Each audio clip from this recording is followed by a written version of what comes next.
welcome to Castle of Horror, the show dedicated to horror movies and awesomeness. Bear in mind that if you haven't seen today's movie, we're going to be talking about it from the perspective of horror fans who have seen it. So warning, spoilers ahead. From Denver, Colorado, I'm your host, Jason Henderson, editor of this summer's Castle of Horror anthology and the upcoming Young Captain Nemo Quest for the Nautilus. With me from Austin is Tony Salvaggio, tech director at Rooster Teeth, lead singer and bassist of the band Desert of Mars, and lead guitarist of the band Rise from Fire. Say hello, Tony. Howdy. And also in Austin, writer of the long-running underground comic series Halloween Man and winner of the 2018 Best of Austin Award, nominee in 2019 from the Austin Chronicle, Mr. Drew Edwards. Say hello. Good evening, y'all. Good evening. And finally, also in Denver, as always, color commentary attorney Julia Guzman of Guzman Immigration of Denver. Say hello, Julia. Hello, Julia. Okay. All right. And hello. The Shining, also known as Stephen King's The Shining, is a 3-episode horror television miniseries based on the Stephen King book of the same name, directed by Mick Garris, who I believe was the director of The Stand. It is the second adaptation of King's book. It's impossible not to know that. It's impossible to put that out of your head. It is the second adaptation after the 1980 film by Stanley Kubrick, written and produced by King, largely because of his dissatisfaction with the Kubrick version. It was shot on location at the Stanley Hotel in Estes Park, Colorado, which was King's inspiration for the novel. It was shot in March 1997 when it came out. It had Steven Weber as Jack Torrance, Rebcca de Mornay as Jack's wife Wendy, Cortland Mead as Danny Torrance, and Melvin Van Peebles as Dick Halloran. It enjoyed a favorable reception, ratings hit, critics liked it for its pacing, depth, creepy atmosphere, 2 Primetime Emmys, and 2 Saturn Award wins. However, a lot of people since then have found it to be slow and compares unfavorably with Kubrick's version, and The Observer called it the worst Stephen King miniseries ever made. So there's a lot to go through. Let's get our opening thoughts. Let's go Tony, Julia, Drew, and then I'll go. Tony, this is Stephen King's The Stand. I almost said The Stand. This is Stephen King's The Shining. What are your opening thoughts? I like it all right. I mean, I don't think it's terrible. It's closer to the book, which you may or may not like that. I think that's actually really what it boils down to. I think you can like both, but I think a lot of people don't or don't want to, and you may have purists on each side. No surprise, I'm right in the middle on that. I do feel like you should watch it in multiple days or however long it took originally, because watching it all in one sitting, it does feel really slow in places. But you weren't meant to watch it that way. That's right. So yeah. That's when we do something like that, I do feel it's a little unfair. I think, although I will say that watching the first part, it does feel like a lot of it's slower paced, and that either works because you're like the book and you want to get into it in that same way it's told, or it feels just so drawn out. And again, your mileage may vary, but I could see that happening. I wish I had watched it over the course of like 3 nights. So you didn't watch this back in 97? No. I think I saw parts of it, and then the parts I saw didn't really intrigue me that much, and I don't even know why. I mean, I like Stephen King. I don't know why. It wasn't an active, screw this, I'm not watching this crap. It was more timing, and then it just didn't look as interesting, all things considered. If I remember correctly, but it's been a bit. Yeah, no, for sure. So for sure, I don't know. 22 years. I mean, yeah. All right, Julia. First of all, I know that you did watch this back in 97 because we watched it together. But watching again, I don't know when the last time you saw it was. What are your opening thoughts about the miniseries? It felt very fresh to me, so I think I have seen it since it came out because I don't remember. I mean, I felt like I had seen it was fresh before we watched it again, and so I don't remember if we watched it somehow between then and now, but I think so. But I think that this is a very different. I was gonna say film, but I guess it's a series. A very different piece than The Shining, the Stanley Kubrick film, and I like them both for completely different reasons. I think that this one is a really interesting character study, a really interesting psychological study, a really interesting look at like alcoholism and just addiction in general. And also, I really love the love affair this movie has with the Stanley Hotel, because I too have a love affair with Stanley Hotel. We've been there a whole bunch of times. We live about an hour and a half away from it, and it's just the neatest place. So I love visiting this film again, especially maybe we did watch it, I think, after we moved here, possibly, just so that to have that. I don't know, but anyway, Yeah, as a matter of fact, we did. We yeah. went the first time we went to the Stanley, We watched and this we've been known to movie. just drive out to the Stanley just to have some hot chocolate and then drive back home. Yeah.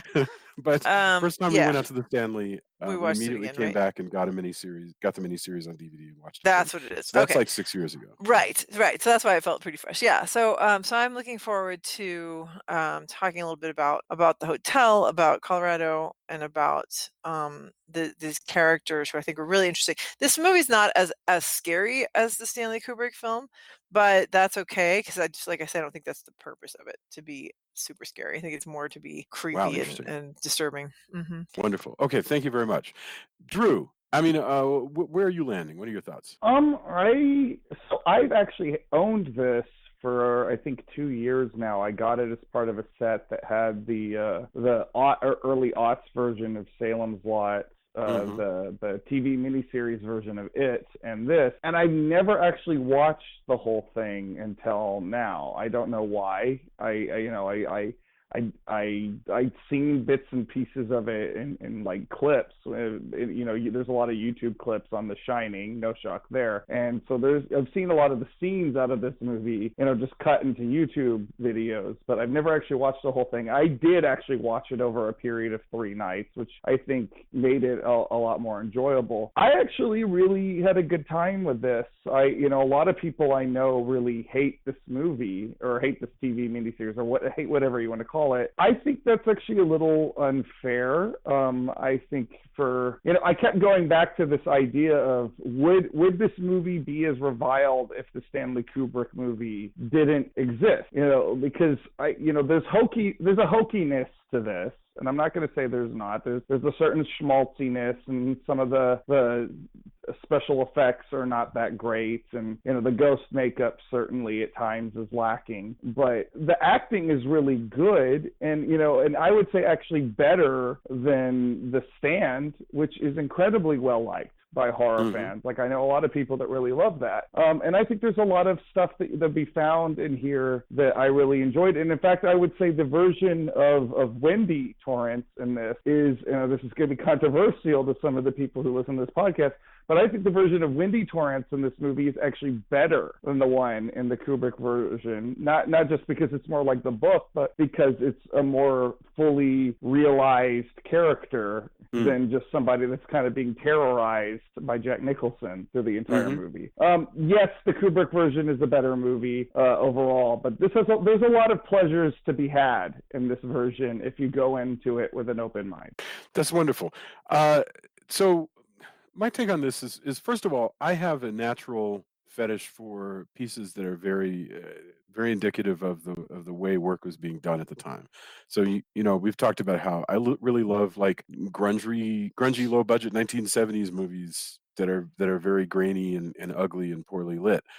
I like that because it looks like what it is. And I have a thing for 1990s made for television films. So all the things that people cringe at, I'm not talking about the bad CG, but just the way that TV films, even good ones, were being filmed at the time is a thing that is no longer in style. And so it looks to people the way that gated reverb sounds to people now when they hear it, where they go, oh, that just sounds so very like overproduced 1980s, and I don't like that. For me, it's more like, it's one of these. And so I'm fine with the way that the movie looks. I think it has very effective points.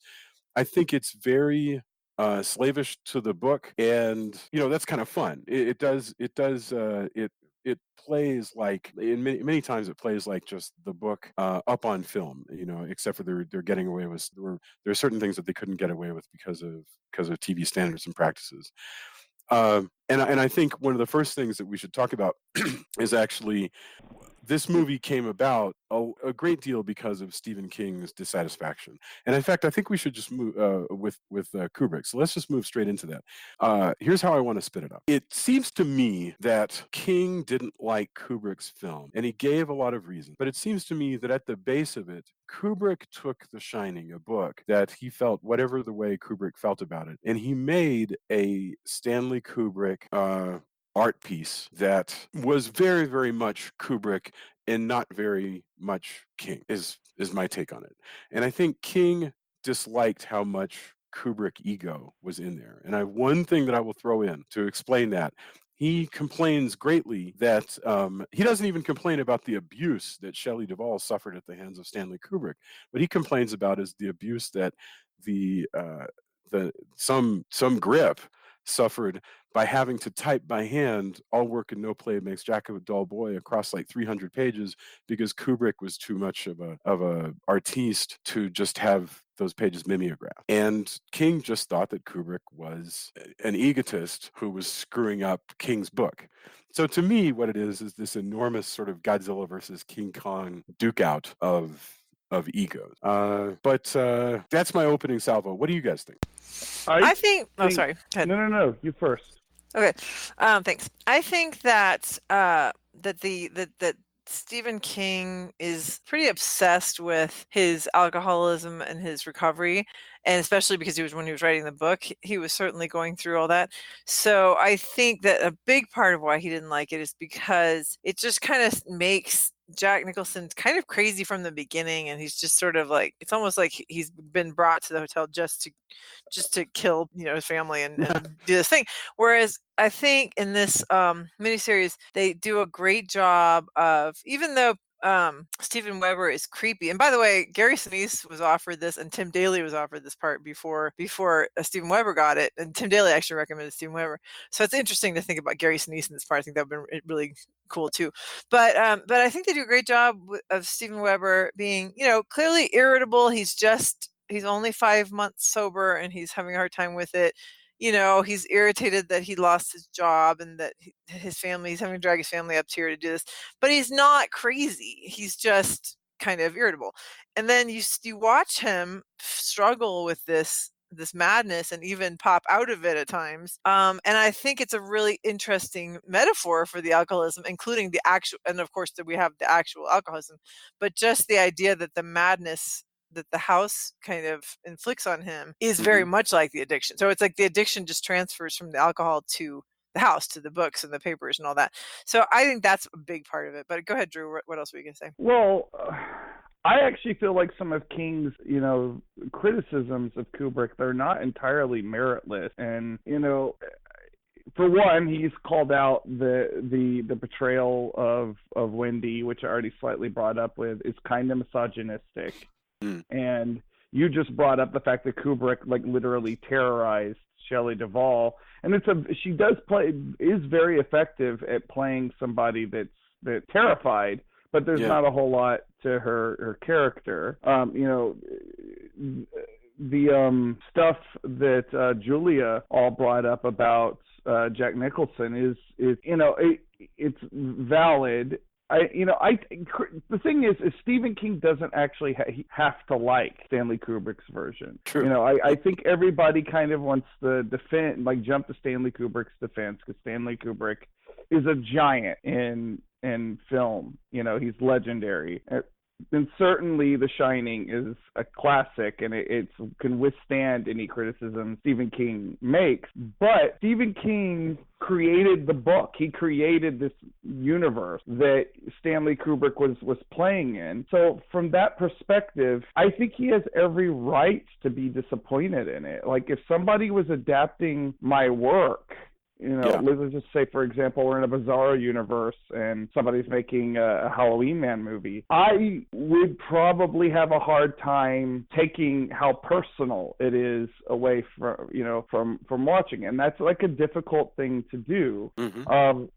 I don't actually think he has to like it, and people get their tighty-whities in a bunch about it for some reason, because Kubrick is what he is, but it's actually fine for Stephen King to not like it. And I don't know why it's important. Like, I think people think it's ego on King's part. I think they're like, oh, well, Stanley Kubrick was a genius. How dare you? Stephen King is a genius in his own world. Like, he's just as important to modern horror fiction as Stanley Kubrick is to film. And so, like, who are we to say, it's just kind of where your loyalties lie, I guess. I don't know why people feel a need to, like, as uninvolved people, because most of us never knew Stanley Kubrick.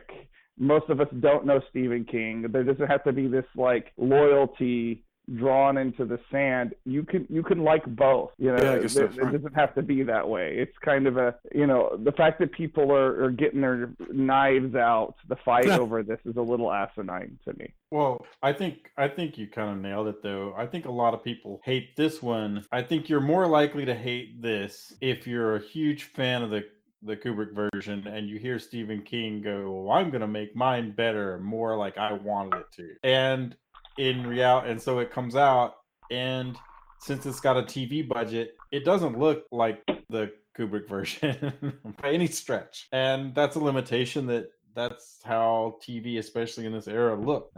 But a lot of people are going to case on it because it's not the art that the other film is. However, as an adaptation of the book, for better or worse, depending on how you think of it, it's a way closer adaptation. King said, hey, I want to tell the story that was in the book, and here's how I'm going to tell it. And I think that's fine. But I also think you can like both. I also don't understand why, and one existing doesn't negate the other thing, doesn't disappear. And I don't understand why so many people seem to think that if one thing gets popular, the other thing somehow just magically turns into dust and will soon be washed away in the rain. And well, I should put into context an interesting thing about, like, Stephen King doesn't feel this way about other adaptations that are far, far worse. Like, you take your Children of the Corn. I don't know if it's worse or better, but it's not. It's enough. And Stephen King didn't really, when asked about it, he's like, it's fine. It reminds me of The Wicker Man. It's good. Or, any of those, like any random film like The Mangler. It's Kubrick that Stephen King doesn't like. And I think it had a lot to do both with personality and also just with the fact that Kubrick story is... It's not that they just made a version that people didn't really like. It's that they made an extremely artistic one that Stephen King felt didn't reflect his vision.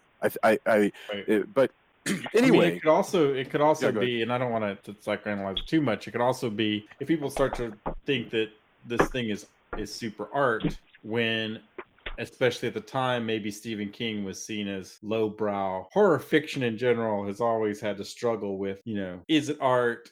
Probably not. It's lowbrow. It's beneath literature, etc. Right. So when people start claiming that somehow Kubrick has elevated this lowly text, right, which I'm sure was happening, that you might take umbrage with that, and I could absolutely totally see that. No doubt about it. I saw The Shining for the first time on the big screen at an art museum in Munich. I mean, there's no other Stephen King adaptation that's going to play at some art museum. Are you saying that Maximum Overdrive is not going to play at a theater at an art museum in Munich? I don't know, Jason. I really enjoy finding old TV remakes of stuff, because basically before TV could get its hands on expensive movies easily, like TV adaptations of stuff that just came and went was extremely common. So you'd have a big movie like Meet Me in St. Louis starring Judy Garland, and then 10 years later you would have a network version of it on TV that would happen, and it would come and go, but that was just extremely, extremely common. I think there's also things work and sometimes they don't. I mean, it just depends on how well it's done and how different it is, but sure.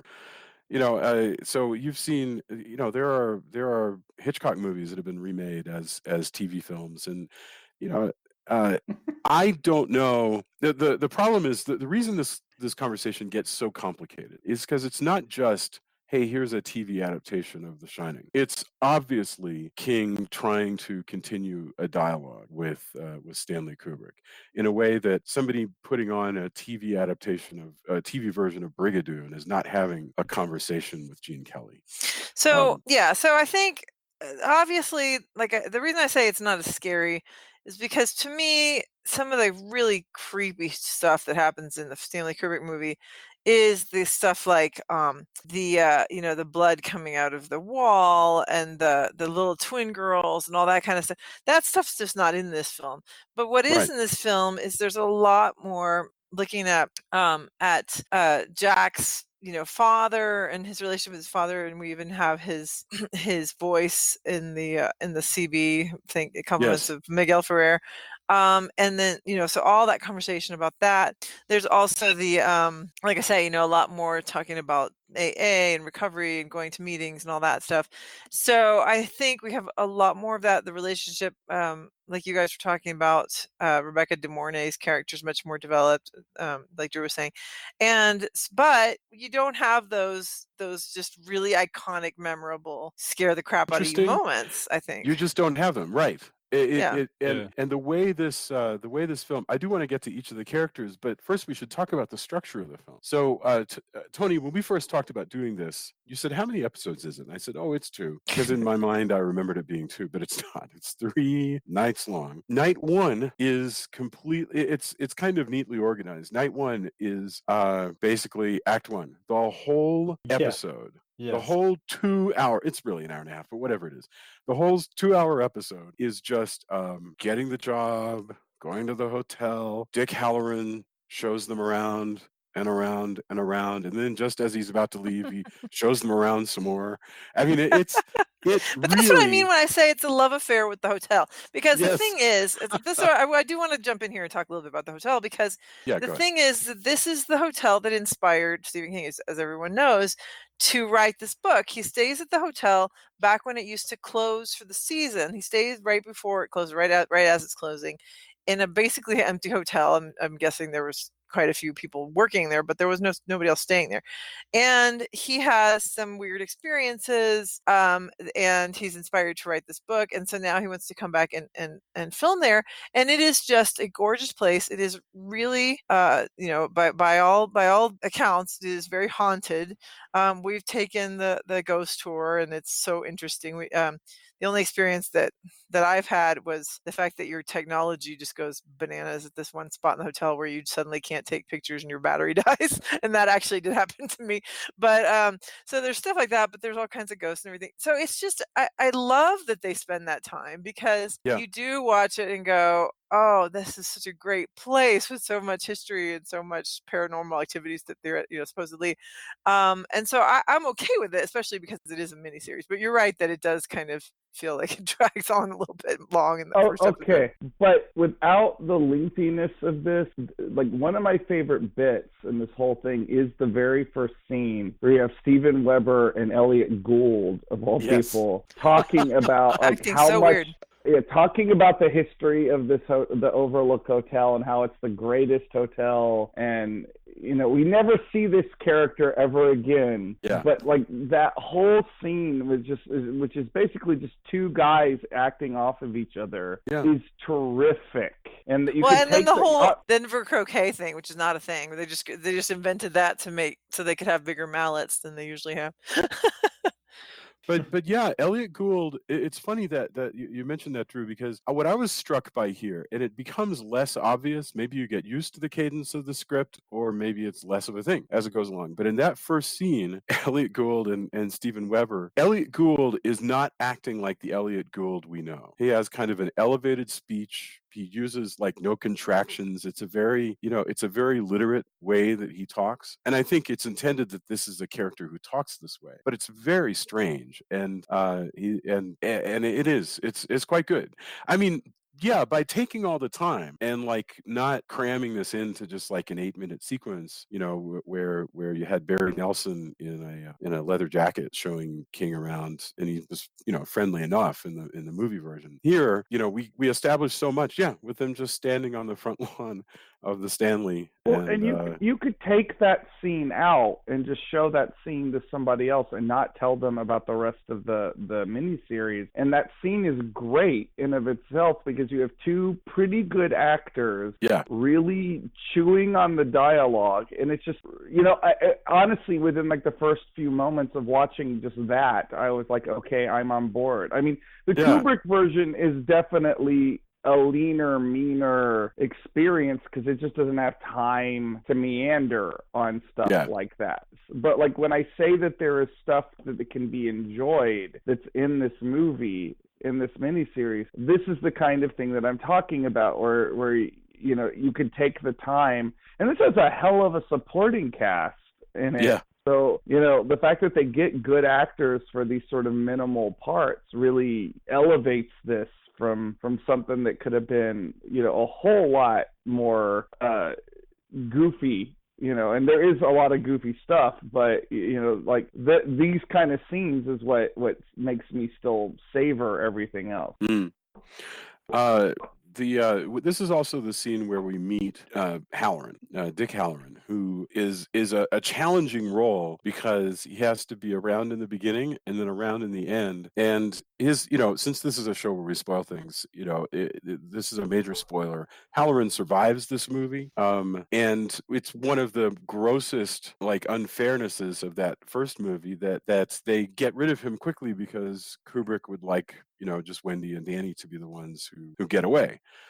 So all he does is bring the vehicle. But, here we have a much longer sequence where we meet him at the beginning. And then you have a lot of stuff with him, at the end. Is it fair for us to compare him to Catman Scruthers? I mean, is that, Sure. is he doing? Okay, so Catman is so great, there's something really great about Catman, but Melvin Van Peebles certainly is not as memorable as Catman, but he's an adequate actor, he's a well-known director, and also Father Peebles, but he was a big director in the 70s. And he's got to do a lot with establishing for us that the kid Danny is a powerful whatever the heck Danny is. Psychic. We may as well ask, what is Danny? He's a telepath, and he's a psychic. You can tell. He could see what's going on. He could see some of the future. Yeah. Not a lot, but a little bit of the future. Plus, he can time travel. Yes. Mentally, so that's interesting. Yeah. Let's hold that one for probably right the next thing, because I want to stay here in this early sequence. Halloran's character has to establish that Danny is a powerful telepath, and also that there's a thing that Halloran calls the Shining, that Danny has a lot of, that Danny is a super duper powerful telepath, because a piece of this plot is going to end up being that basically the hotel is interested in owning Danny, basically, essentially. And then they leave. And it's so cool. Joy and I were watching this and we were going, this is a bad idea. What they're doing in this movie is a terrible idea all around. Mind you, I would take this job. I would, but he would have to go by himself because his wife and his children. Well, haven't you already had your mini version out at your farm? Yeah. Your family's farm. You've had. It has. Yeah. So, And I'll do it again. Because I wasn't snowed in, but it was, yes. And that place was freezing. It was so cold I had to wear a coat in the house. I mean, it was that was tough. Yeah, these guys are lucky. I mean, if I can say that, because they have a pretty terrible time. But they're lucky that the power never goes out. Yes. They always have heat and they always have power. An interesting thing, like Tony and I drove that same road that they drive in the beginning out to the Stanley Hotel. Julia and I've driven it 1,000 times. And what this movie doesn't really make clear is that the actual Stanley is not that deserted. I mean, they may have closed in the winter back when Stephen King visited, but the kind of snow that they get in this movie places the Stanley way, way closer to the Continental Divide. I mean, right, yeah, because there are roads that close in the winter, but it's not. Yeah. There's not. This resort does not. It's a much more dangerous universe in this miniseries than the actual Stanley Hotel. Sure. And that's why it's not called that. Yeah. Right. Exactly. I mean, the actual Stanley, there's a Walmart really right next to it, so they. Yeah. The Stanley's in town. It's not like it's 37 miles or whatever it is. So that's okay, but that's a different thing. But yes. But it is. But yeah. So the idea here is, what if you have a place that's isolated and that is also haunted? And so the reason I'm saying it's a bad idea is, first of all, none of these people are qualified to run this entire hotel through the winter. I know it maybe doesn't seem like, but he's got to keep this boiler, which is going to blow up if he doesn't bleed it Which off. you got to wonder why haven't they fixed that? Well, yeah, especially because he goes, well, it's past 20 years, it's been this way. Like, damn, Right. Yeah, I like mean, change it, replace it. the main Oh. guy evidently is too cheap, but Yes. still, when you go, so the way you get that changed, and this is the secret of my day job, is you go, by having somebody do this, it costs you this. Yeah. Right. So if you don't do that, it costs you this, except this one will cost you the whole hotel. And it's evidently you've spent a lot of time making this hotel good again. So Yes. once you run the cost benefit analysis, it seems like, I mean, granted, you don't have this plot point at that point, but Yeah. Yeah, still, the risk of human error and or humans abandoning it, like the fact, because there's no reason to believe that these people are not going to leave once things get bad, except for the fact that they don't. Well, they try to, but they don't. But then, so yeah, the idea that you would have a thing like that depends on a person. It's like, okay, you're assuming the person's going to remember. You're assuming the person's not going to leave. And you're assuming that it's cheaper to hire this person, because fact is, aside from the boiler, there really don't have to be somebody there every day. Like they could just come and check on it, and they don't have to, but because of that, it has to be there every day. So presumably that costs a lot more to hire that person. Here's something I just thought about. I don't know why I've never thought about this before, but as it progresses, the ghosts go, man, we like this hotel. We want to take over the hotel. We want to do our ghostly things all the time. Blowing up the hotel will be really bad for us too. We don't want that to happen. At no point has the ghosts, when they've had caretakers, gone, repair the boiler. Like, don't make it all explode. Like, because the ghosts have a vested interest in not having the whole freaking thing explode as well.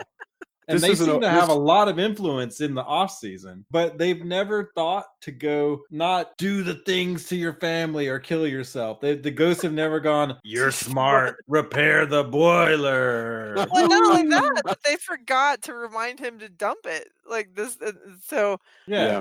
he's like, nobody, like Jack forgot to dump the boiler, and also the ghost forgot as well. I was like, that's not a thing. Well, Ghosts okay, forget. so first big question that I have about the Overlook Hotel is the nature of the haunting of this hotel. Let me throw out this, and you can tell me if this is wrong. So, proposition: there are no ghosts. There is the hotel. It is an entity that lives. It has a brain. It has a memory book, and the ghosts are all just Halloween masks of the hotel, and the hotel doesn't understand that it has a boiler. So that's the deal. Is the but ghost it does at one point, and that's what I'm saying. I never thought about this. Of course, this is all plot stuff. This is me, I'm making light of this, which is an important part. But in general, when you see them get really concerned and go, "Hey, my dude, like, please fix this." And keep fixing it, but they haven't. The hotel or whatever this entity is, who's very unhappy when it looks like everyth's going to blow up. Yes, right? Because it will ruin itself. It's not a suicidal hotel. Yeah, it wants to continue terrorizing and becoming a huge, like a actual corporeal thing. Because it's, according to Danny, once it brings it out, the ghosts are going to be permanent residents. And I mean, who knows what happens whenever they come back out of the snow season, and it's full of I'm not clear on that at all. And like, I don't even know what that landscape of that is. But anyway, they don't seem to think that maybe just fixing the stupid boiler would, unless that they like the chaos of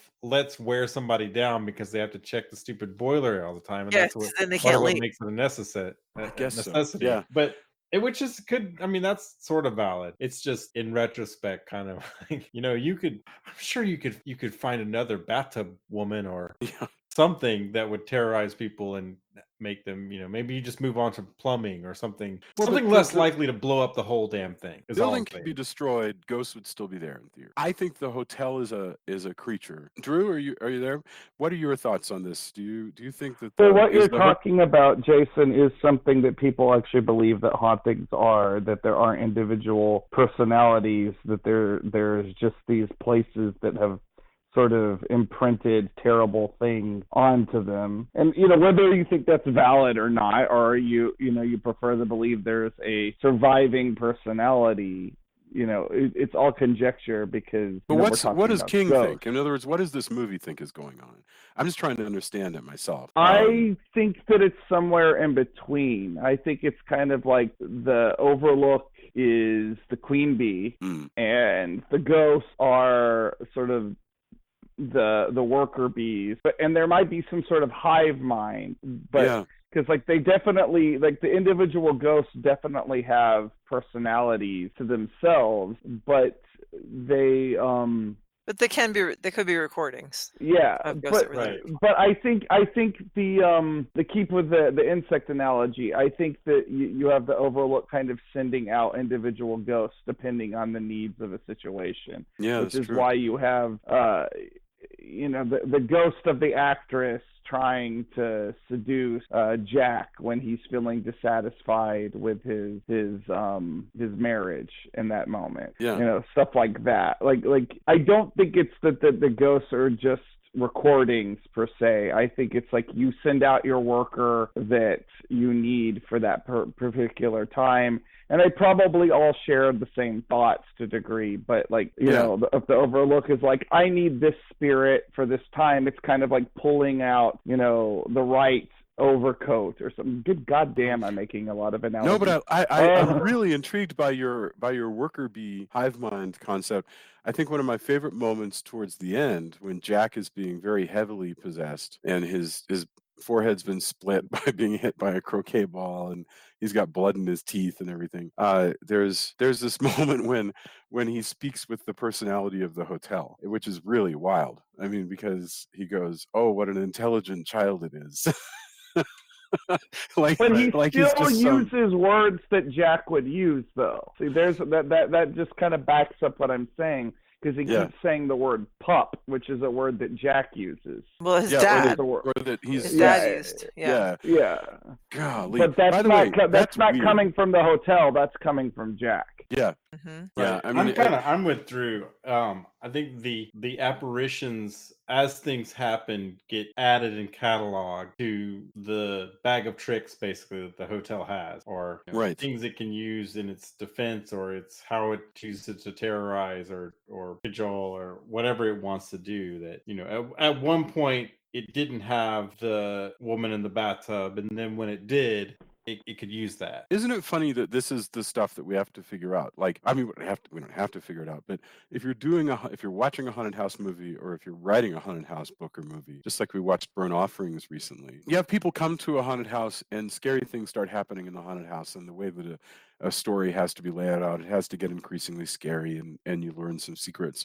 But we're always left with figuring out what the rules of the house are. The scarier the story gets, the more forgiving we get on exactly how it works. But usually you do have some dialogue going, I think the house is a battery, or I think the old woman is living forever and she's always going to stay in this house, or whatever. In this case, you have Courtney Mead as Danny, who gives us most of the plot exposition about the house. That is how this script, once Halloran is gone, this script uses Danny as the one to tell us. That is something I have a question about. Go crazy. Tell me. So there is a lot of dialogue about how the hotel wants Danny, because Danny has the Shining. Yep. And when there's someone with the Shining in the hotel, the ghosts are more real. And we even see a point where one of the ghosts becomes solid, because they're vampiring energy off of Danny. Why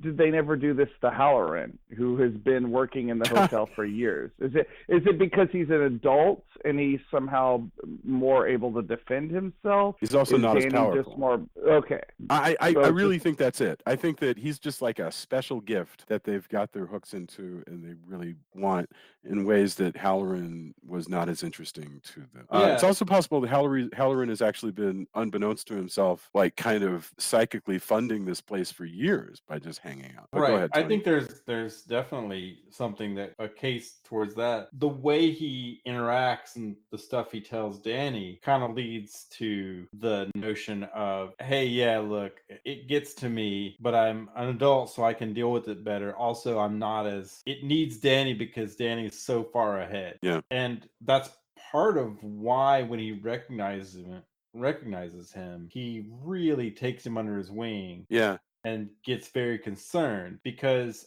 he realizes, hey, the hotel can do what it wants, but it doesn't really want me because I'm just not as powerful. Yeah. You, on the other hand, this is really scary. I hadn't anticipated this. Let's talk this out.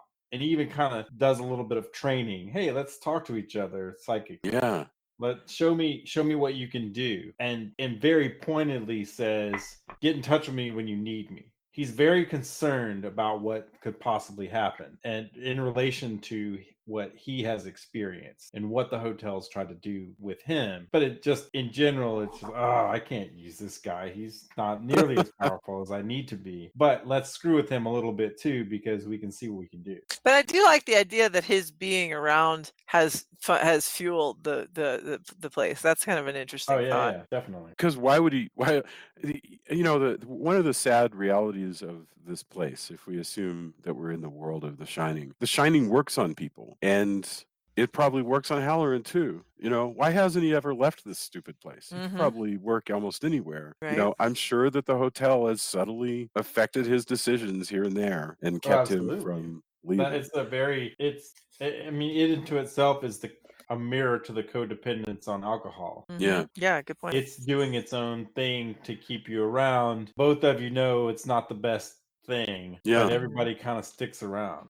Even the other caretaker who's showing him the boiler and everything like that, kind of, you get the impression there's some of that too. Well, you know, I have to do this boiler thing and I have to keep this, and this is kind of a pain, but you know, it's not a bad job and there's perks here and there, and that kind of, but it spins it that way. Yeah, it is funny how he's like, the boss isn't enough to want people to, you don't want to stay with that asshole. Like, he's certainly not doing anything to keep people around if possible. No, you're right. Yeah. One thing that I thought the movie did actually capture in a way that this one doesn't. There's at that same moment when Barry Nelson is leading them around the Kubrick overlook, there's all these people like cleaning up and like closing up the windows and like vacuuming and stuff. You know, you really do get the visual impression of a place that is being like kind of battened down for the season because everybody's going to take off. The one thing, and this again is budget and how you decide to shoot things. The thing that the movie version does that is not here is the sense of claustrophobia. Yeah. Especially in kind of boiler areas and how the camera moves, and the sense of impending exterior claustrophobia in all the snow scenes. Yeah. You really feel like this is shut off. You might as well be in the middle of Siberia, and how the snow closes in is as much a part of the overlook as anything else in the movie version. Yeah. And we never really see that. Part of it is because by the nature it's so brightly lit, even when the topiary stuff is happening and they're outside, it kind of feels like, hey, it's a snow day. Yes. And less like we're in the dead of winter. If I go outside, it is dire. One detail I thought they had really great about that, by the way, and I want to talk about the topiary scene, but leading into the topiary scene, we have a lot of scenes where Jack is out doing his handyman kind of stuff outside. And one thing that is totally true is you can have snow. It can be freezing, but if the sun is out, a windbreaker is all you need. I mean, literally. Yeah, it's super warm. Well, because we have a mile less atmosphere blocking us from the sun, so we actually do feel warm most of the time, except for at night, not at night, but during the day. Like in The Thing, remember they're out in the daytime in The Thing, and you know you get the impression that any of those guys could die at any moment. You know, here it's nice and sunny. You know, anything that takes place in Antarctica, you feel that way. Yes. Yeah. The topiary. So this is a funny thing. Talk about how effective that was. Well, that's a separate thing. But the topiaries were built, were there, and then everybody got so freaked out by them that they took them out. The Stanley Hotel did, and now the Stanley Hotel has put in the maze from the movie. Yeah. Not exactly the same maze, but just a maze, a hedge maze. So I just think that's pretty funny. But no, the effect of the creepy weeping angel topiary hedges that move when you're not looking, that is fantastic because you're just like super creeped out by it. I hate Right. weeping angels, so that's what I think of. For those who don't know, that's a Doctor Who thing. But once they actually show them moving, it's so dumb. They're like it's such bad effect because it's just it's 20 years ago computer graphics, and shrubbery moving around with 20-year-old computer graphics just is not very effective. But I love the idea when they just get closer to him every time he turns around and he's like, what the hell? That's fantastic. And it's weird because that looks great. And this is something I always talk about and find fascinating. I realize that the director has a vision, but something that gets to me is if there's no precedent for it, you as the artist, as the director, as the person who's directing CG or whatever, get to tell the audience what it looks like, right? This isn't a remake of anything, but you're not making the movie. So often people get hung up on, well, the topiary has to move, like we have to spend this money on these graphics, when in reality the fact they keep getting closer is just as scary as seeing them march around. And won't get dated in the same way. It doesn't need the same budget. But time and time again, people get really wrapped up, and I can't say I've never done that, but they get really wrapped up in, oh, we have to see this, when you don't. Because what you give to the audience, you tell them what you need, And I find it fascinating when I have to have this sequence where the lion topiary walks and stalks, when in reality the moving closer where they do it all off camera works just as well. And I think it works better. I think it works better even if it was great computer graphics. I think it works better just because there's something so eerie when you don't see what's happening. It is, but and I've even worked on productions where people get really hung up on this one thing when it doesn't matter. Is it going to make it, usually by the close to the end, the axiom we usually use is it going to make it 50% better? Or even 25% better? If the answer is no, you don't need it. But in fact, it makes it worse because it's one of those things that people complain about. You know, when you go, what's your problem with the Shining miniseries? And they talk about the topiary animals, which is like 8 seconds or less of of course, animation at the end of episode 2, but it is quite memorable.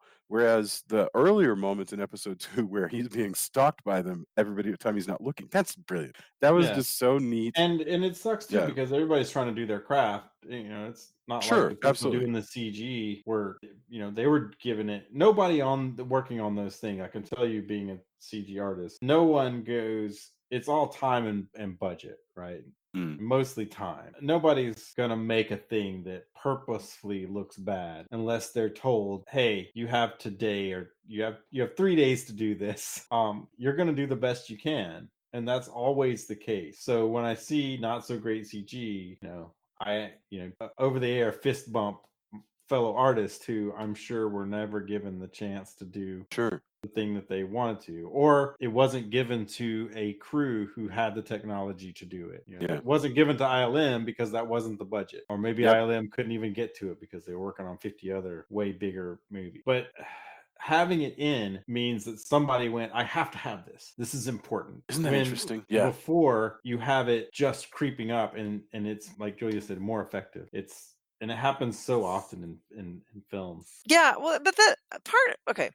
So I do think it's more effective just one, but period.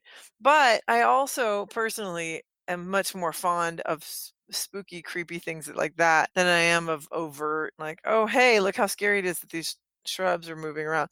Like, I just love I love that ambient stuff anyway. So that's why, like I say, the Weeping Angels to me are the most terrifying. Well, this is one of my the Doctor Who series. Complaints about It Part 2 is I really liked It Part 2, but at least one of the creatures I thought really detracted from the film. And by the way, I'm on record, I liked the movie. But the old lady creature is great up until the moment she turns into a sort of troll that is like slamming her feet in big giant steps and running towards her. There was nothing remotely real looking about that creature. And the fact that she's just weird looking and there's like odd pictures, and then kind of you see her in the corner of your eye do a weird walk or a weird dance. That's way better than suddenly she's a creature. Yes. Yeah. Yeah. Well, that's the oldest thing in the book. I mean, Drew has been wanting us to do, and I'm sure we're going to get to it eventually, Curse of the Demon. And there are, as I understand it, 2 versions: one where the creature shows up and one where he doesn't. And Drew, I don't even know if you have any opinion one way or the other about whether that's a similar problem. That's actually not true. There is It's not 2 true? versions of Curse. That is like the King Kong versus Really? Godzilla. They're having 2 endings. That is not true. There is always only one ending. Jacques Tourneur objected to them adding a demon in initially. But the demon's in all cut of the movie. But that's I'm so a whole glad to hear other this. That is a whole other conversation for when we inevitably do that episode. After I have to get revenge on all the people you have suggested torturing over the years, and I just tie you to a chair and force you to watch Curse of the Demon, Yes. and then force you to film to record a podcast. Yep. Nice. I'm looking forward to it. I know it's based on, I think it's Whistle and I'll Come to You, My Lad, and I'm totally down with it. So we'll get there. So all right, topiary. We've talked about that, and that actually, the topiary chasing Jack happens as we said.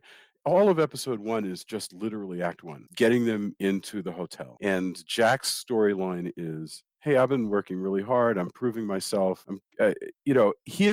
His character, it's not true to say that he is not angry from the start, because he has a lot of anger very close to the surface in this performance. It's just not the snarling kind of person that Jack Nicholson was. But he is tired of dealing with his many failures. He got himself fired because he physically attacked a student who was slashing his tires. He has a drinking problem. He's injured his child in the past. He's had a lot of failures, and he's angry right now over where those failures have brought him, and also desperate to prove himself. And it makes him, brittle. And so early on, while the sun is still out and before the snow has come, that's the other interesting thing about the novel-like cadence of this TV movie. Half the series happens before the snow even starts, where they're just setting things up. To the credit of the Kubrick movie, I think the fact that we have scenes of them going into a town, him going to an AA meeting and everything, it doesn't have the isolated feel of the Kubrick movie. But at the same time, the flip side of that is you do get a more overtly tragic figure in Jack, whereas there is no warmth to the Jack Nicholson character. Right. Jack Nicholson is great in The Shining. He's terrifying. Scary as hell. He is so scary. But he's, the Jack Torrance, especially as King envisioned him, is supposed to be more of a tragic figure. Mm-hmm. And because you actually see this man struggling with his inner demons, and then, later on, literal spirit, there is a little bit more. I can't really say one is better than the other. I just say, I'm glad that there is an alternate version. Yes. Yes, I would not want the Jack Nicholson version of this character to not exist. No, but certainly I not. like all this. I like all the stuff of him. Jack in this version, like going to AA meetings and dealing with sponsors, and I know all that stuff is probably very personal to Stephen King, which is probably another reason why he didn't care for Jack Nicholson, because it's sort of like holding up a mirror to yourself that only amplifies your bad qualities and showing none of the good. Yeah, no, absolutely. And I think after we've exhausted all the other reasons we talked about, I think that has to be considered a very, very big reason why why King was angry about that movie in ways that he didn't care about a movie adaptation of Children of the Corn, which was this thing of the father trying real hard not to drink and going to AA and all that stuff. I think he felt like that was so key and such a key understanding of his book that the fact that it wasn't in that movie, I think it just really ticked him off, and also may have hurt him personally. Like he felt like that was very, and you don't have to be fair in reasons why you take things personally. but he seems to have really taken that personal. And I think you said it exactly right. We're rooting for Jack not to fall under the sway of this hotel.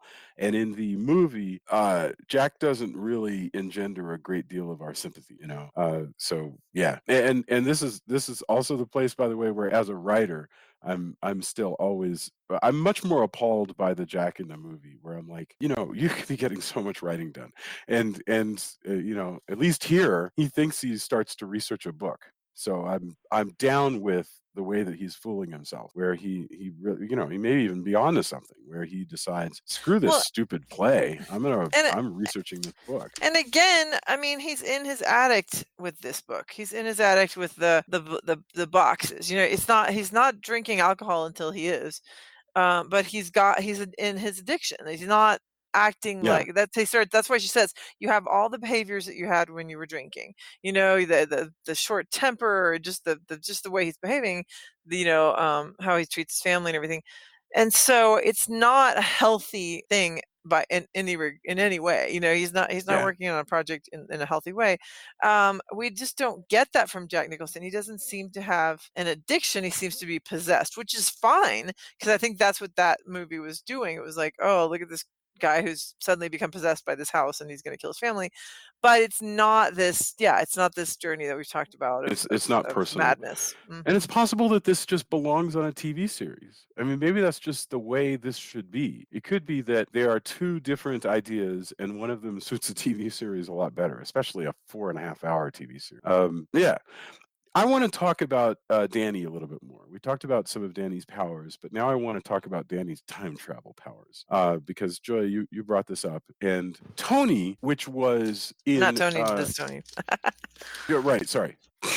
Tony the Entity, which in the Kubrick movie was the little boy who lives in my mouth, so called. He was just a manifestation of Danny's subconscious that would talk to him, and it was really, really creepy. Here, Tony is a levitating, Dockers wearing, blonde 17-year-old. With glasses. Who is just sticking around Is he to tell blonde? Danny I stuff. thought he had brown hair. I actually can't remember. In my Yeah. mind, he was like he looked like you know, like James Spader in He's Stargate. Discount Jonathan Brandis.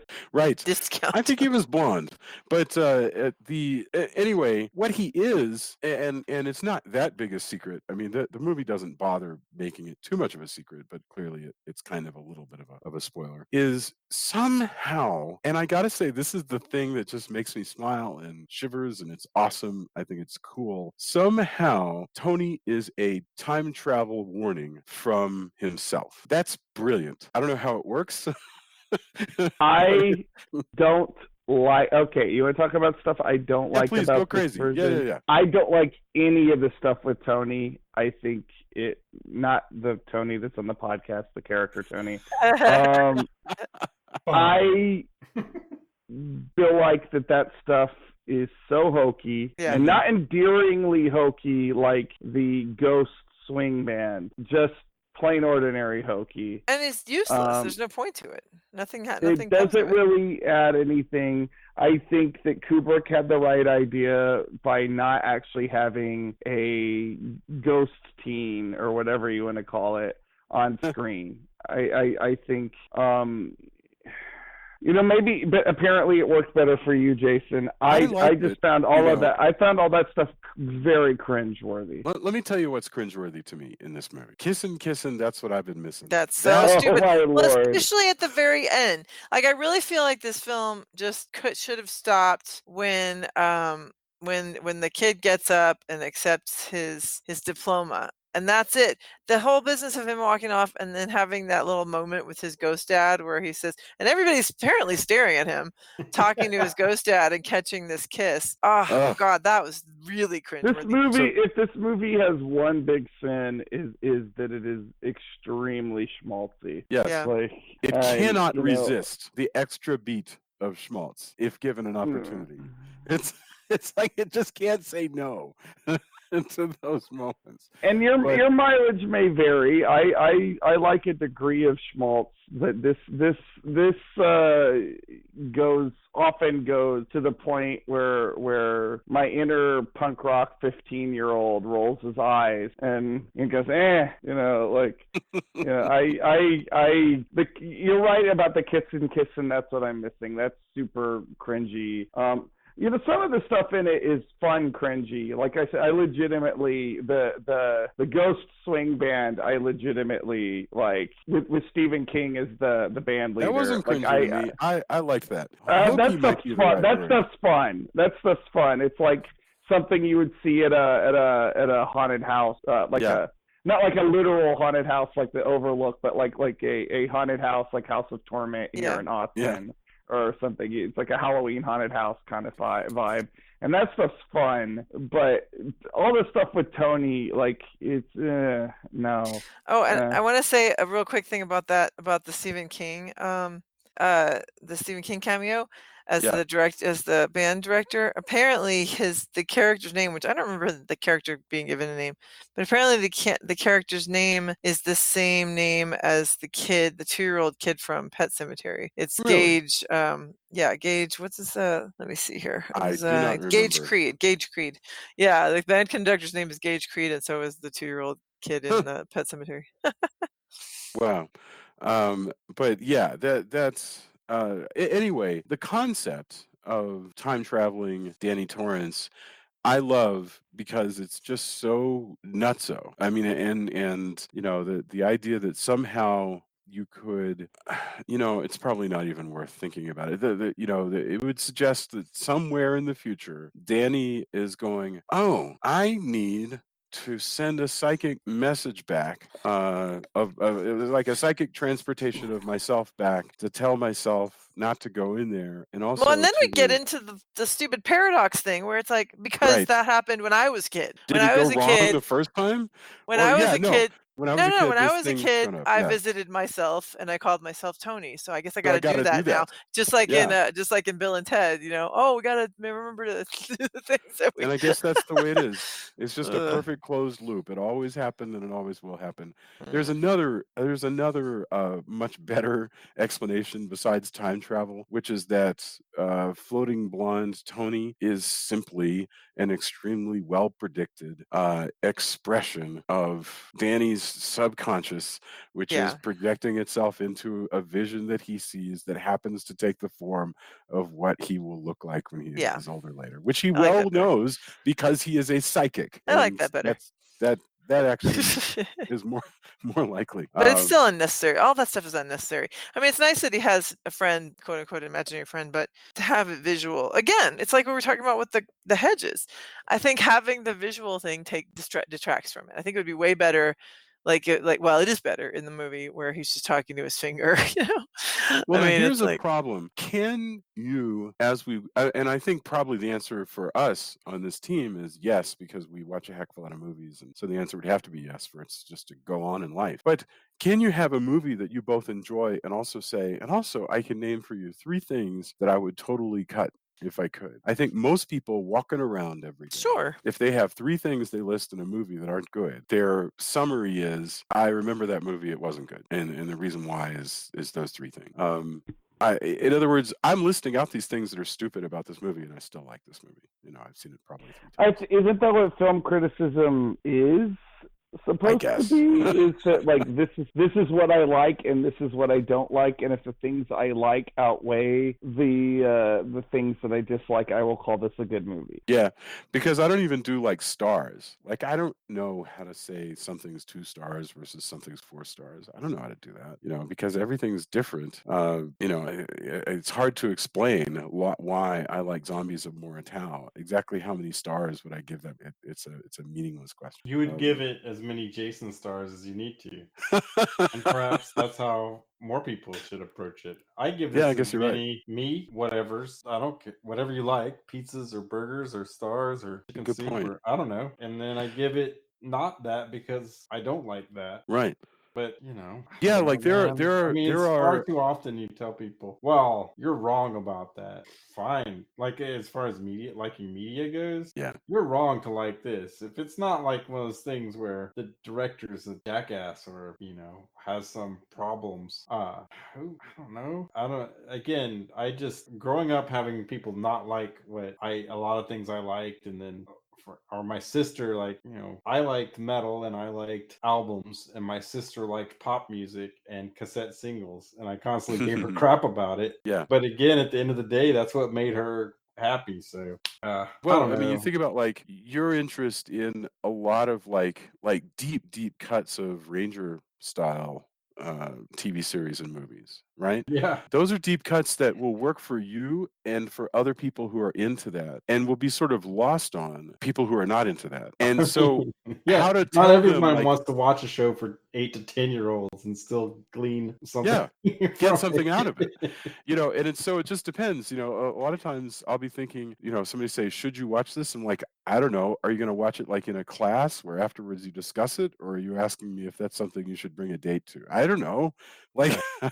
I What do can you just, like about those things? Like, yeah, should I watch this? Do you like gore? Do you like sci-fi? Whatever the thing is, like, yeah, or is something going to affect you? Like, I might tell Drew, hey, I think it would be a mistake to watch Hereditary if you're not, yeah, given your life, Hereditary may not be the movie for you, but yeah, that doesn't mean it's a bad movie yeah, necessarily, or even, but I certainly, Right. I Yeah. mean, Well, there's like I plenty of movies remember I'm not going to ask Julia to watch. for yeah, sure. Well, right. Like for me, it's going to be anything that comes that's from a mother's perspective. It's going to be way more traumatizing. Doesn't necessarily mean I'm not going to watch it, but I'm definitely going to be more affected than somebody who doesn't have kids.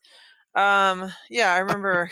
What are you laughing about? I had this conversation with a wonderful guy, the husband of one of Julia's sisters, and for a while they had just gotten out of school and they were on our Netflix account, and I had starred and queued up all of these French vampire movies. He was like, "Well, I watched some of those, like Lips of Blood, and I don't understand at all why you would watch those movies." He was like completely And your just answer was, I don't know either, man. Which His is answer, often his my answer was, answer. his answer was, dude, you're like using my Netflix account, so just get over it. Right, Yeah. right. I mean, Oh I man. might would say the same thing. It's kind of cliche to say, but like somebody who genuinely enjoys Paul Blart Mall Cop, Yes.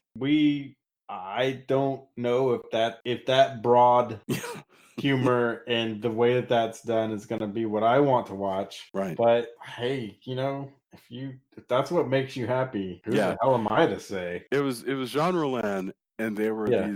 just all of these extremely, you know what those movies are like. We Oh, watched I've Lips of seen Blood. all of. I know exactly, and I'm almost positive I saw all of them as well. And they are, but that is a very niche. Yes. I mean, Yeah.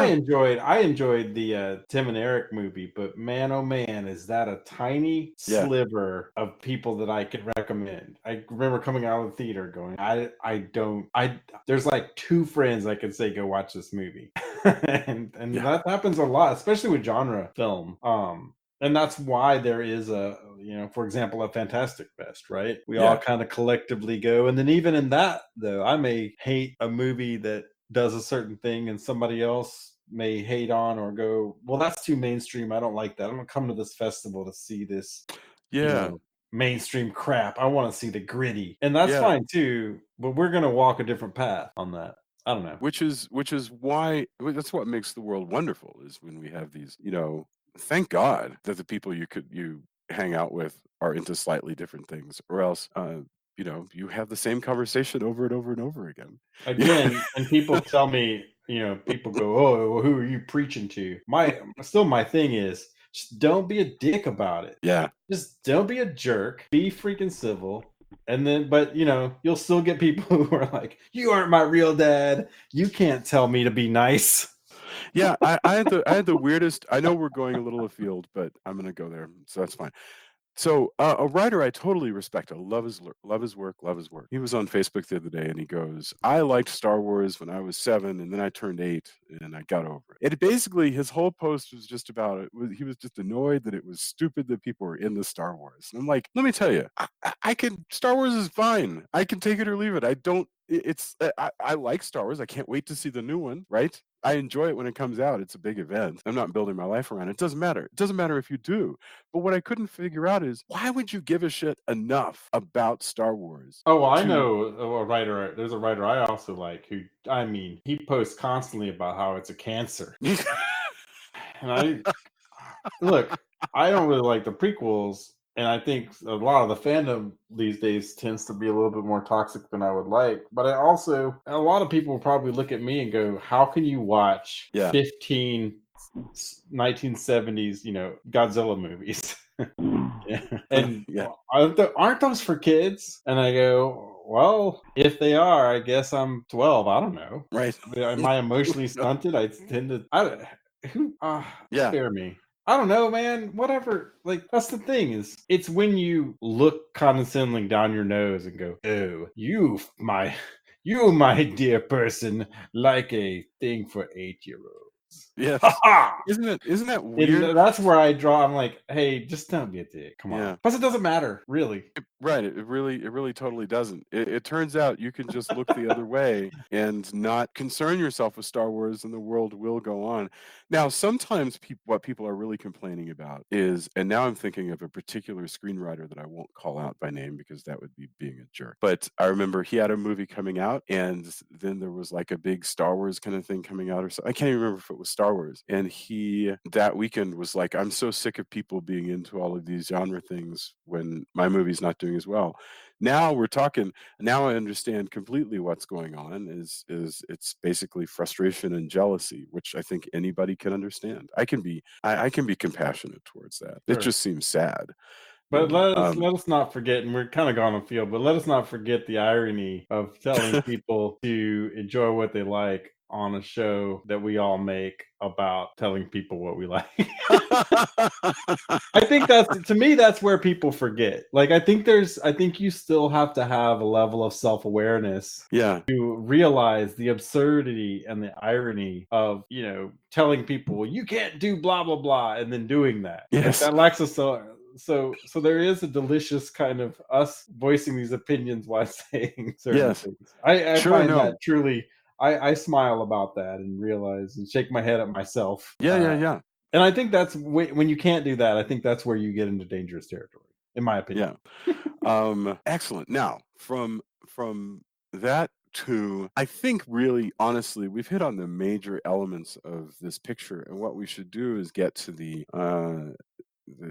well, first of all, we should mention the finale, and then we get to our final thoughts. So the finale, if you remember, if you know the Kubrick movie, there's no boiler that's going to explode. The only talking ghost is the one that talks to Jack, and it says, you need to kill your family. And Danny basically outsmarts Jack just by running through a maze better than Jack does. And Jack freezes, and that's the end. And they do get away in a snowcat that Scatman Crothers brings to them shortly before he's axe murdered by Jack. That's how that one ends. It's very tense. I mean, that's an expert film. In this one, you have a race against the clock because the boiler is going to explode, and Jack is storming around trying to kill them with the mallet. It is stretched out. Yeah. That stuff to me, just like in the original Shining, is the scariest stuff in this movie. First of all, how abusive he is to his family. Oh yeah. He looks a lot more like a monster in this than in the Kubrick version because he's been bloodied up and you brought it up, he's got like blood in his teeth and a big gash in his head. And I do find it, for as much as they don't want this to be the Kubrick version, they couldn't resist at least a slight visual homage with him, the way he sticks his head through the shattered door. Yeah. So, unless that's very specifically mentioned in the book, but I'm pretty sure it wasn't. I mean, I read it in high school, so I can't, I don't recollect remember. that well. It may well but, be. like, Somebody may well write in and go, "Oh yeah, no, it's a reference to the moment when he says you got nowhere to run to now." But I can't remember if he literally sticks his face through the door or not. I can't remember. Yeah. Steven You're right. Weber is really scary. As much as like he's not as scary as Jack Nicholson on the onset, he is actually really scary once he finally goes full psycho. Well, especially on when this. he's got blood all over his face because she's hit him in the head with a Yeah. Denver croquet ball. Yeah. Oh, come on. You guys are playing Denver croquet all the time. That's right. It's I will actually- never Yeah. show anyone my giant mallet and my giant croquet balls. Yeah, because you gotta what Denver croquet stays in Denver. Yes. That's why nobody's ever heard of it. This movie exposed this deep Yeah. secret, and it's taken this long to kind of pull it back underground. There you go.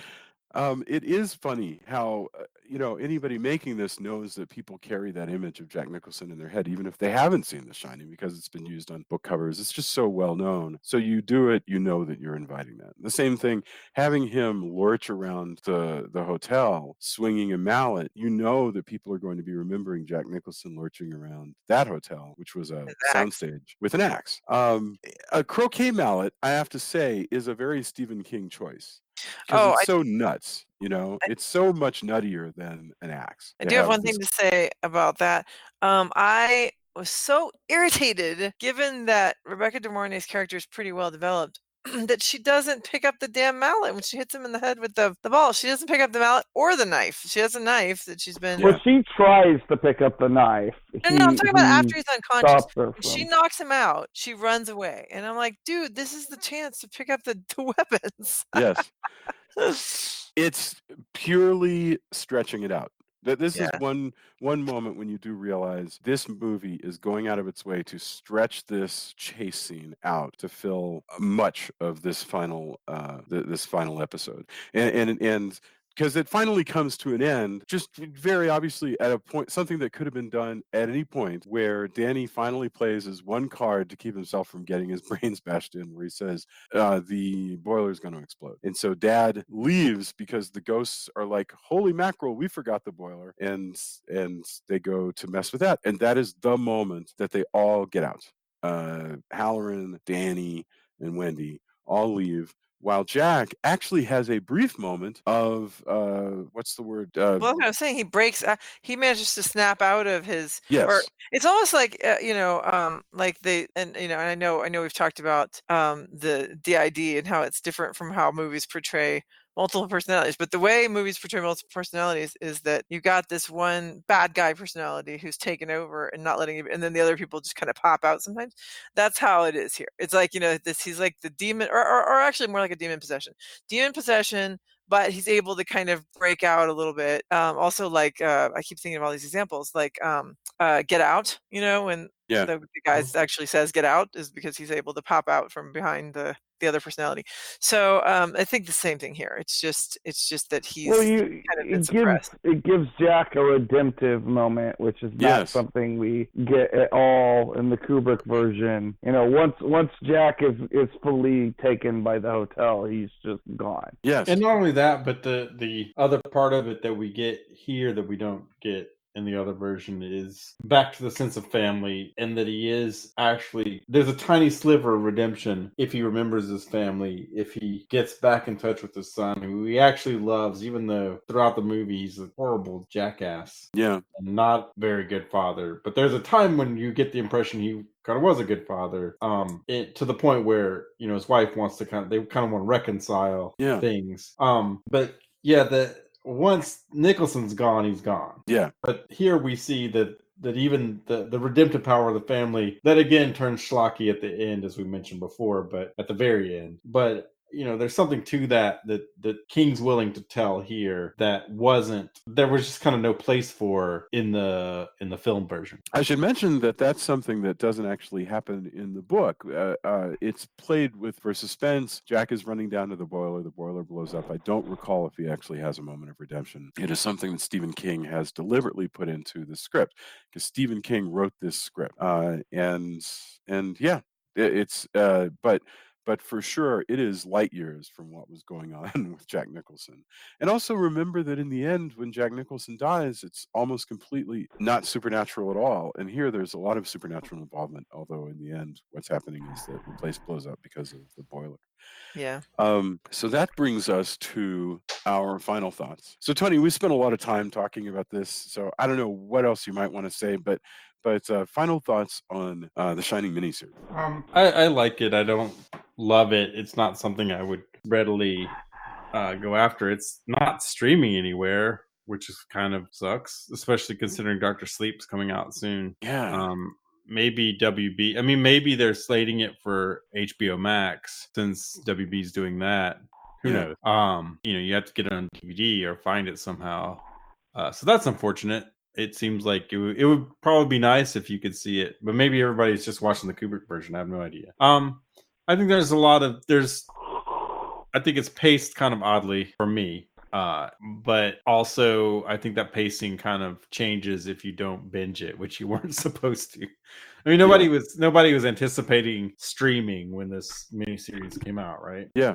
No, exactly. So we just watch things differently now. Yeah. That's part of it. It literally is the first act, second act, third act. I like it. I think it's, of course, not as artistic as the Kubrick version, but it wasn't ever meant to be. It's meant to be exactly what it is. And I think you kind of either are down with that or maybe it doesn't work for you, Yeah. No, perfect. Thank you very much. Julia, what are your thoughts? I don't know that I have a lot to add to what I've already said. I think we didn't really talk about the kid actor. He's he's very strange, interesting actor, and he did not go on to do anything after his child. He did some things as a child, but then that's it. I don't know what he does now. But he definitely conveys the conflicted nature of a kid who loves his parents but is also terrified of an abusive parent. It's like this idea that oh, there's my daddy, he just came out and I'm going to hug him, and oh, now he's scary again. And in this case it's actually, like, say, the possession of the house, but I think that was really well done. He's definitely creepy, especially when he goes in his trances. He does a great job with that, conveying that. That's amazing. Mm-hmm. So I wanted to give some kudos to him. And I think atmospherically it's very interesting. They could have done a few things to make it spookier or scarier, but like I say, I don't think that was necessarily 100% the point. I think it was more just supposed to be disturbing about what happens when a guy goes crazy for whatever reason and tries to kill his family, and they're all trapped. So I think it's very interesting, and I really like it. I don't. It's just to me, it's a completely different thing than the Kubrick film. Thank you very much, Drew. What about you? I know we've talked at length. So, what are your final thoughts? I think my final thoughts are basically close to my opening thoughts.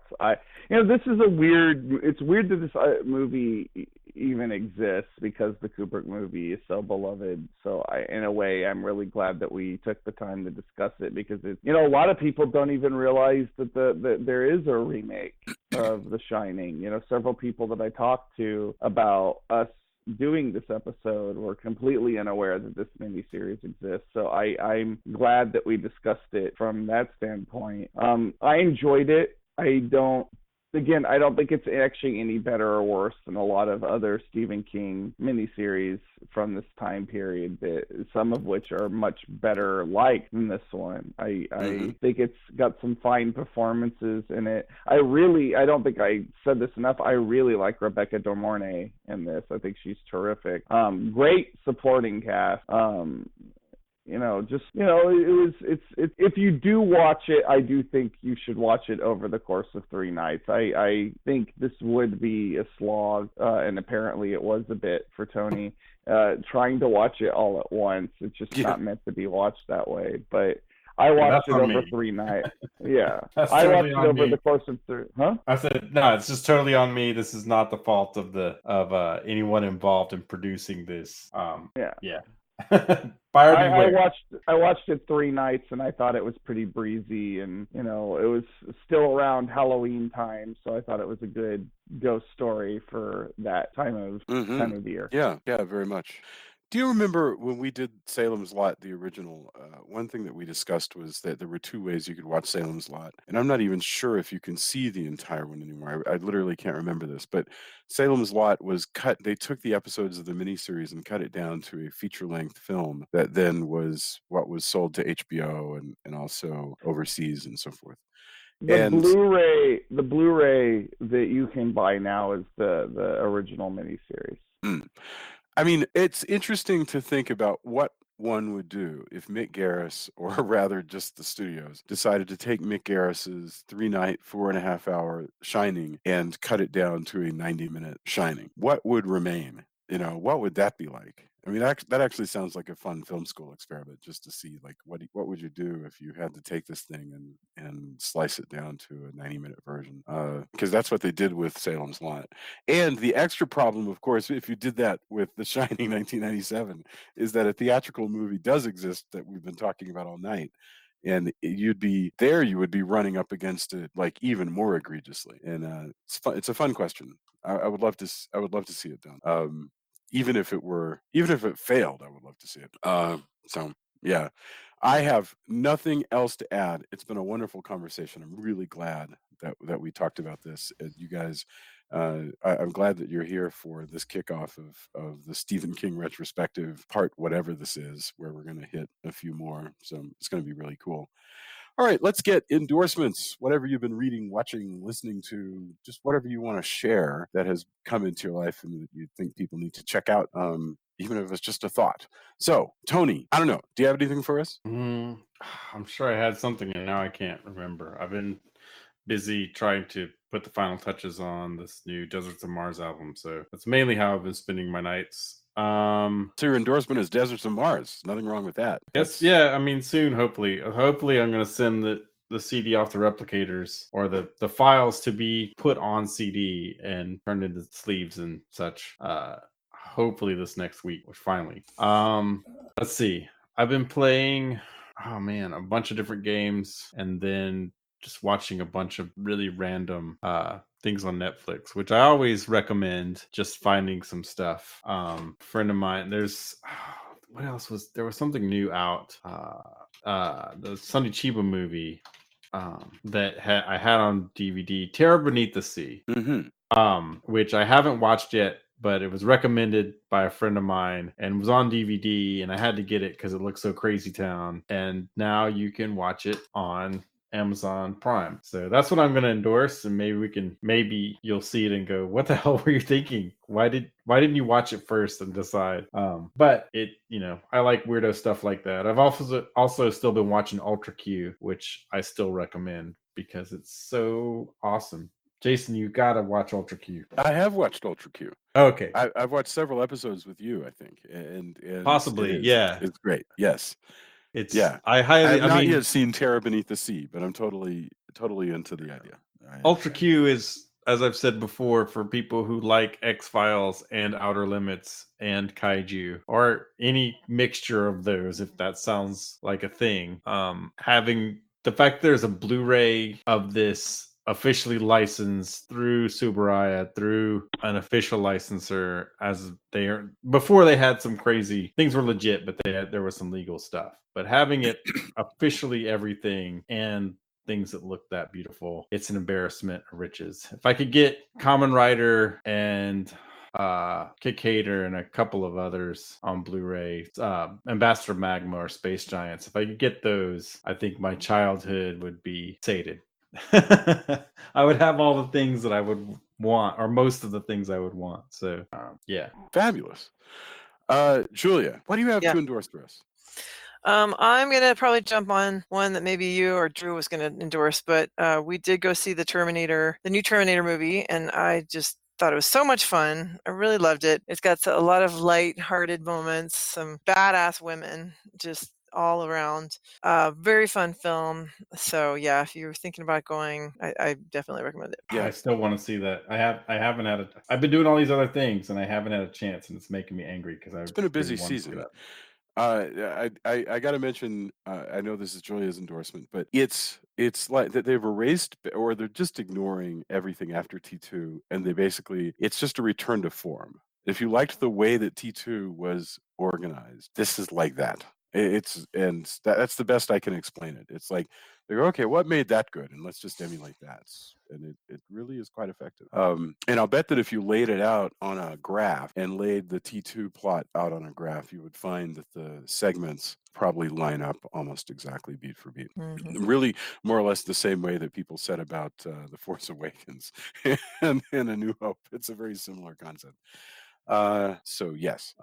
Drew, what about you? What do you have to endorse? Well, at Tony's recommendation, I did watch Terrified this week, which is an Argentinian, I guess, haunted house movie is the best description I would use, although it's not exactly that. The way I've been describing it to people is that it is, imagine a paranormal investigation movie that goes really south for the investigators. And I don't really feel like I should say anymore, but it's on Shudder, and it's really, really worth your time if you're looking for a horror movie to watch as it gets colder and the days get shorter. It's a creepy movie. I really dug it. I want to do that on the podcast one day because it is so good. It'd be a great one to do on the podcast. I also want to repeat my endorsement of last week of Watchmen because I just think it's terrific and surprising and, much, much better than I was expecting it to be. So I think everybody should throw in their support for it. Thank you. That's excellent. Let's see. Okay, the first thing that I need to endorse is Rise from Fire did a video this week, came out for Die by the Sword. This is one of Tony's bands, Rise from Fire. And you guys put up a video for Die by the Sword, which was an unofficial or official or whatever the hell it is. Anyway, it was a song that ostensibly was inspired by Sword of Dracula, the Dracula comic book that I wrote. And the video is a really awesome video that just uses lots and lots of art from the comic. So years in the making. I encourage people to check that out. I mean, yeah, because I had written that. I used to sing it in Undead Theory, and then we've made it a Rise from Fire song. And it took this long to make a video, which is kind of a shame. But it's out now, so there you go. And it's cool. I was so overjoyed to see that.